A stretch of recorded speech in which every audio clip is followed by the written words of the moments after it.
ஏமா எவ்வளோக்கு தான் கேட்குறாங்க? 2-3 பேர் வந்துட்டு போயிட்டாங்க. அந்த முடிக்கூட இங்கே வா. 2-3 பேர் இப்போ காலையிலேயே வந்துட்டாங்க நண்பர்களே. இதே மாதிரி தானே போன முறையும் வச்சுருந்தா 60 சொல்லிங்க 50க்கு வாங்கிட்டா அப்படிங்க ஒரே வேலையில். இந்த தடவை என்னங்கிறாங்க, இது வந்து வேறு மடி அங்கே இங்கேன்ட்டு இப்போ படுத்தா கண் போட்டுக்கு அப்படி இப்படின்ட்டு போகிறாள். இன்னும் 25 நாள் இருக்குதுங்க கண் போடுறக்கு. திடீர்னு அந்த ஆள் அது பாட்டுக்கு பாலை கறந்து பார்த்து சீம்பால் ஆகி போச்சுங்க. இப்போவே கொடுத்துருங்க, இல்லைன்னா படுத்துதுன்னு கண் போட்டுக்குங்க. வேறு குழி விழுந்துடுது. அப்படி அது எவ்வளோ கேட்குறாங்க? 40க்கு 42 மாட்டேங்குது. அதுக்கு எச்சா கேட்கவே இல்லை. ஆனால் அது வாங்கி கொடுக்கும்போது 70க்கு போக 80க்கு போக அப்படின்னாரு. ஆமாம், எல்ஐசியாக இருந்துட்டு 80க்கெல்லாம் விற்கி நல்ல மாடு 80க்கெல்லாம் விற்கி அப்படின்னா அப்படி இங்கே உங்கள் மாமனாரும் அப்படித்தானே சொன்னா அப்படி. அவரும் கூட இது நல்ல கண்ணுங்க அப்படின்னு தான் சொன்னா அப்படி. சரிச்சு கண்ணுங்க. நாம 2.5 வருஷம் வளர்த்தியாச்சு இல்லதையா?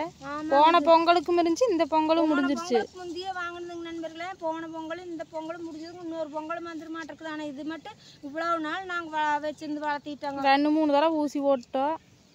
2 தடவை தான் போட்டோம். 2 தடவை ஓட்டம்ல. அப்புறம் ஒரு டைம் போட்டு வெயிட் பண்ணி இவ்வளோ நாள் வளர்த்தியுமே இவ்வளோ கம்மியாக கேட்குறாங்க. ஒரு 20,000 தான் வருது. 2.5 வருஷம் வளர்த்தி வாங்கினதே 20,000க்கு. வாங்கினதே 18க்கு வாங்கி இப்போ வண்டி வாடகையோட எல்லாம் 20 ஆகி போச்சுங்க.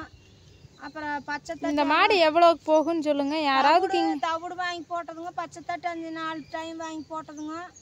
இல்லை, இந்த மாடு எவ்வளோக்கு போகுன்னு சொல்லுங்க. யாராவது பக்கத்தில் இருந்தீங்கன்னா வாங்குறதுக்கு விருப்பம் இருந்தால் வாங்குங்க வந்து. ஏமா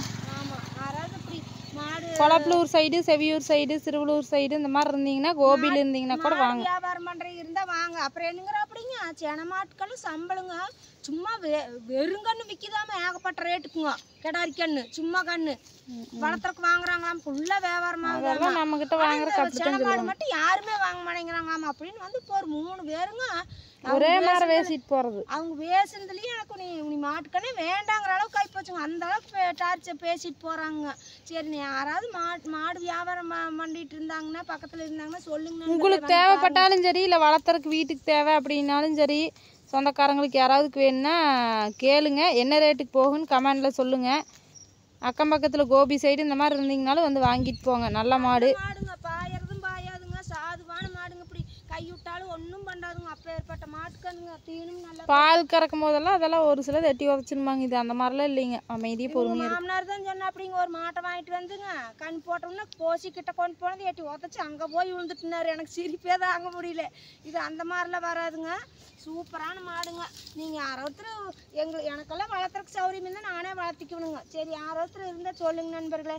அதுக்காகத்தான் வீடியோ போட்டோங்கன்னா 2 நாளில் வேணும்னா வந்து வாங்கிக்கோங்க. இன்னும் 10 நாளைக்குள்ள வாங்க. இன்னும் இப்போ 9 நடந்துட்டு இருக்குதுங்க. அவங்க தான் சீக்கிரமாக குட்டி கண்ணு போட்டுருங்கிறாங்கல்ல. அடுத்த கண்ணு போட்டு போகுது அந்த ஆளு. சரிங்க நண்பர்களே. காயமெல்லாம் கூட குழந்தைங்கெல்லாம் ஸ்கூலுக்கு கிளம்பியாச்சு. எங்கள் அம்மாவும் இப்போ கிளம்ப போகிறாங்க. நானும் கிளம்ப போகிற வேலைக்கு.